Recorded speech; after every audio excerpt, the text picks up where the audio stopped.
नमस्कार दोस्तों, मैं आप सभी को आरव एकेडमी में एक बार फिर स्वागत करते हैं। माफ़ कीजिएगा, आरव एकेडमी में कुछ ये लॉकडाउन के वजह से हम लोग यूट्यूब पर वीडियो लगातार नहीं दे पाए थे। इसके लिए हमें बहुत ही खेद है, लेकिन अब हम लोग कोशिश करेंगे कि वीडियो देते रहें। और इस समय हम लोग खास करके एक सेशंस लेके आए हैं जिसमें हम लोग प्रैक्टिस के लिए जीएस का 10 क्वेश्चन देते हैं। आप लोगों को बस वीडियो देखना है और 10 क्वेश्चन को लर्न कर लेना है, ठीक है ना। चलते हैं हम लोग पहले क्वेश्चन की तरफ। आपका पहला क्वेश्चन है, जीएसएलवी का पूरा नाम क्या है? जीएसएलवी का पूरा नाम क्या है? तो मैं बता देता हूँ आपको कि जीएसएलवी का पूरा नाम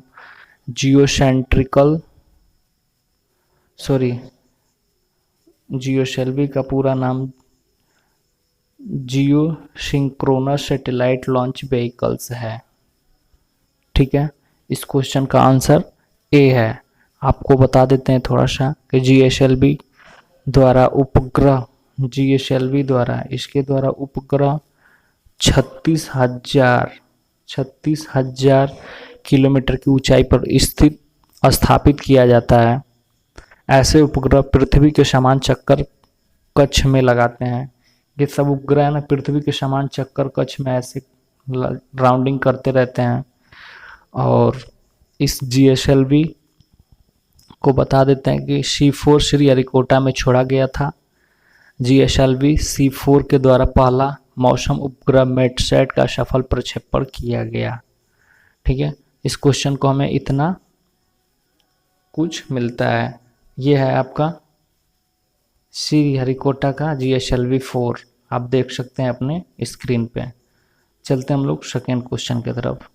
दूसरा क्वेश्चन है, तत्वों और मानव जैसी प्रजातियों जैसे कि बंदर, बानर, वनमानुष आदि के व्यवहार का अध्ययन किया जाता है। दोस्तों, ये अध्ययन से संबंधित एक क्वेश्चन रेलवे में परफेक्ट आना ही आना है।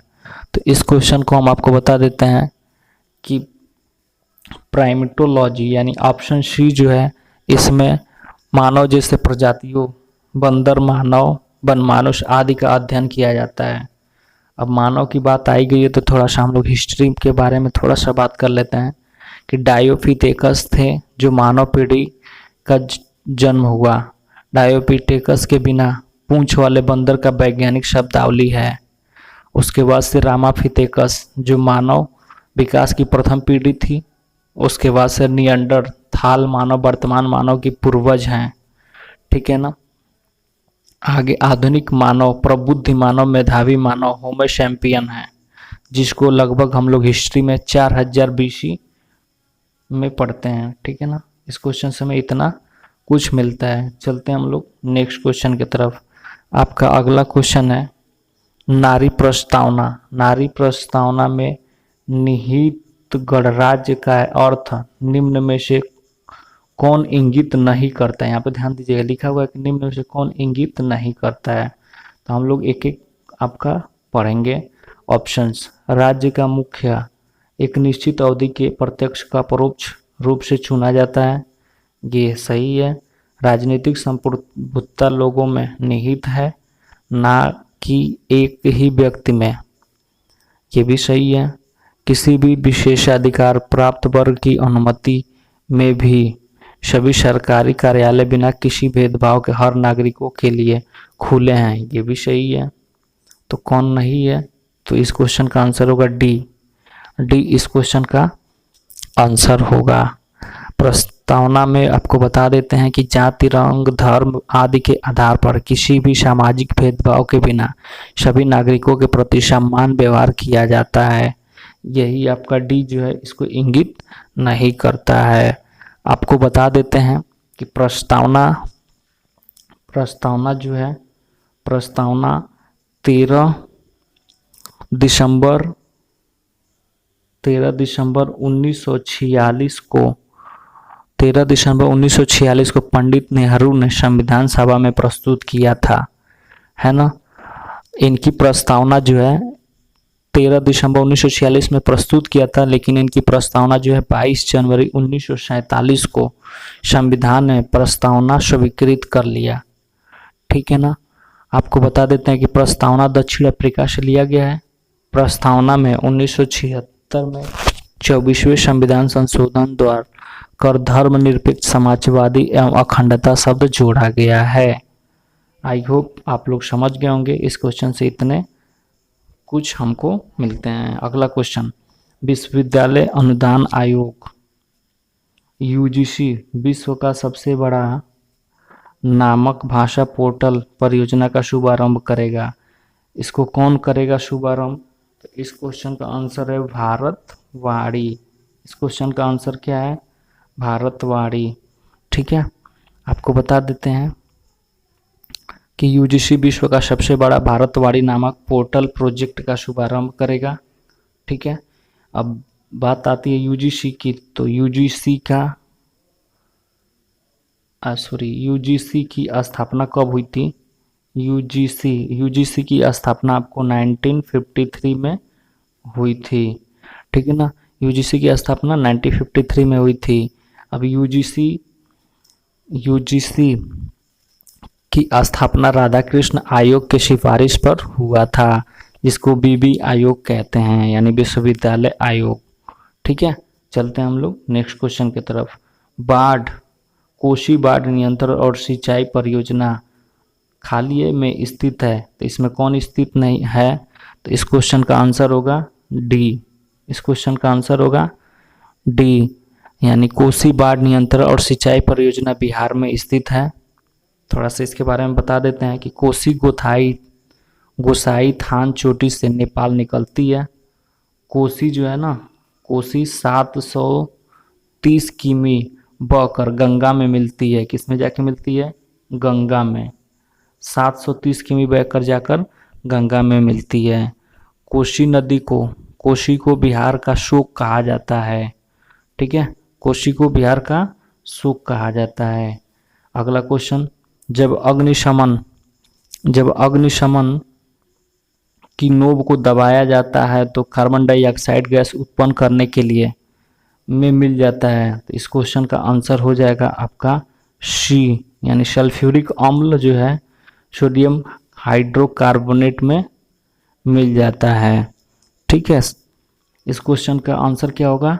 सी, यानी जब अग्निशमन की नोब को दबाया जाता है तो CO2 गैस का उत्पादन करने के लिए सल्फ्यूरिक अम्ल जो है सोडियम हाइड्रोजन कार्बोनेट में मिल जाता है। अब आपको बता देते हैं कि CO2 का प्रयोग हम लोग आग बुझाने के लिए करते हैं और इसको शुष्क बर्फ भी कहा जाता है। तो चलते हैं हम लोग नेक्स्ट क्वेश्चन की तरफ।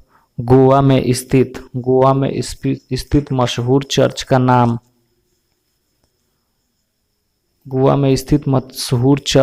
नाम क्या है? जहां सेंट फ्रांसिस जेवियर का पार्थिव शरीर रखा गया और यह यूनेस्को को विश्व धरोहर का सूची में शामिल किया गया है। तो इस क्वेश्चन का आंसर आपका हो जाएगा ए, यानी बोम जीसस का बलिष्का। यह रेलवे में आया हुआ क्वेश्चन है। आपको बता देते हैं कि गोवा में स्थित मशहूर चर्च बोम जीसस का बलिष्का है, जहां सेंट फ्रांसिस जेवियर का पार्थिव शरीर रखा गया और यह यूनेस्को के विश्व धरोहर की सूची में भी शामिल है। अब आपको बता दें, गोवा की बात आ गई है तो गोवा को थोड़ा हिस्टोरिकल के रूप में देख के हम लोग बात करते हैं कि पुर्तगाली लोग जब आए थे तो गोवा में 1510 ईस्वी में बीजापुर से जीत लिया था। बीजापुर से जीत लिया था। गोवा को पुर्तगाली ने अपना मुख्यालय बनाया था। ठीक है, चलते हैं हम लोग नेक्स्ट क्वेश्चन की तरफ। अगला क्वेश्चन है, SMAP सैटेलाइट जो पृथ्वी पर मिट्टी में नमी को मापने और परीक्षण का कार्य करता है, इसे किसने लॉन्च किया है? तो इसे इसरो ने लॉन्च किया है।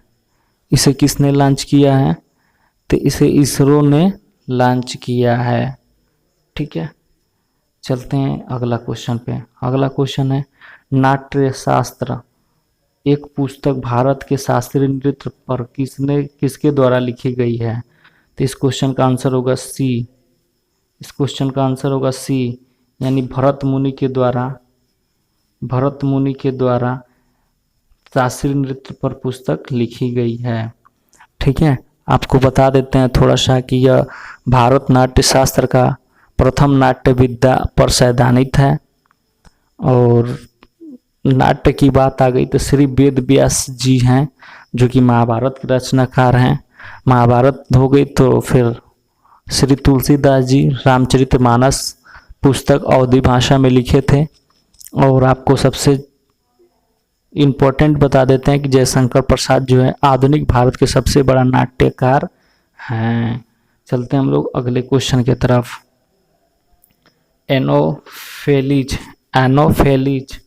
मच्छर कौन से वेक्टर वहन करते हैं। सही विकल्प चुने। एनोफेलिज जो है कौन से वेक्टर वहन करते हैं, तो आपको बता देते हैं इस क्वेश्चन का आंसर है सी। इस क्वेश्चन का आंसर है सी, यानी मलेरिया और फाइलेरिया दोनों वहन करते हैं। आगे इसमें बता दें आपको कि डेंगू ज्वर मादा एसिड एफिजिट मच्छर को काटने से फैलता है। भारत में डेंगू का पहला मामला 1963 में कलकत्ता में पाया गया था। और आपको बता देते हैं कि मलेरिया मादा एनाफीज मच्छर के काटने से होता है। चलते हैं हम लोग नेक्स्ट क्वेश्चन की तरफ। अगला क्वेश्चन है वायुमंडल में ओजोन को मापने के लिए यूवी स्पेक्ट्रोमीटर किसने विकसित किया था। इस क्वेश्चन का आंसर है ए, प्रोफेसर GMB डॉब्सन। ये रहे आपके प्रोफेसर GMB डॉब्सन। इन्होंने ही ओजोन को मापने के लिए यूवी स्पेक्ट्रोमीटर का अध्ययन विकसित किया था। आपको बता देते हैं कि ओजोन यानी O3 ओजोन ऑक्सीजन के 3 अणु से बनते हैं। ओजोन गैस को पराबैंगनी किरण को आने से रोकता है। ठीक है, आगे चलते हैं। थोड़ा सा और बता देते हैं कि पराबैंगनिक रे से चर्म कैंसर भी हो सकता है जो इसमें निकलता है। अंटार्कटिका में ओजोन क्षेत्र निम्न में से किस मौसम में स्पष्ट रूप से दिखाई देता है। ओजोन निम्न में से किस मौसम में स्पष्ट रूप से दिखाई देता है। इस क्वेश्चन का आंसर है सी, यानी भीषण गर्मी में स्पष्ट रूप से दिखाई देता है। चलते हैं हम लोग नेक्स्ट क्वेश्चन की तरफ। अपना अगला क्वेश्चन है निम्न में से कौन सा सेकेंडरी मेमोरी से संबंधित नहीं है। निम्न में से कौन सा सेकेंडरी मेमोरी से संबंधित नहीं है। अगला क्वेश्चन का आंसर है मैग्नेटिक सस्पेंशन यानी डी। इस क्वेश्चन का आंसर है डी, मैग्नेटिक एक्सपेंशन। ये जो है आपके सेकेंडरी मेमोरी से संबंधित नहीं है, बाकी सभी सेकेंडरी मेमोरी से संबंधित हैं। ये आप पिक्चर में देख सकते हैं, इसका फोटो है मैग्नेटिक सस्पेंशन का। ठीक है ना, सेकेंडरी मेमोरी जो हम लोग कंप्यूटर में अलग से लगाते हैं वो होता है सेकेंडरी मेमोरी। आई होप कि वीडियो आपको पसंद आया होगा। इसको ज़्यादा से ज़्यादा शेयर करें। धन्यवाद दोस्तों।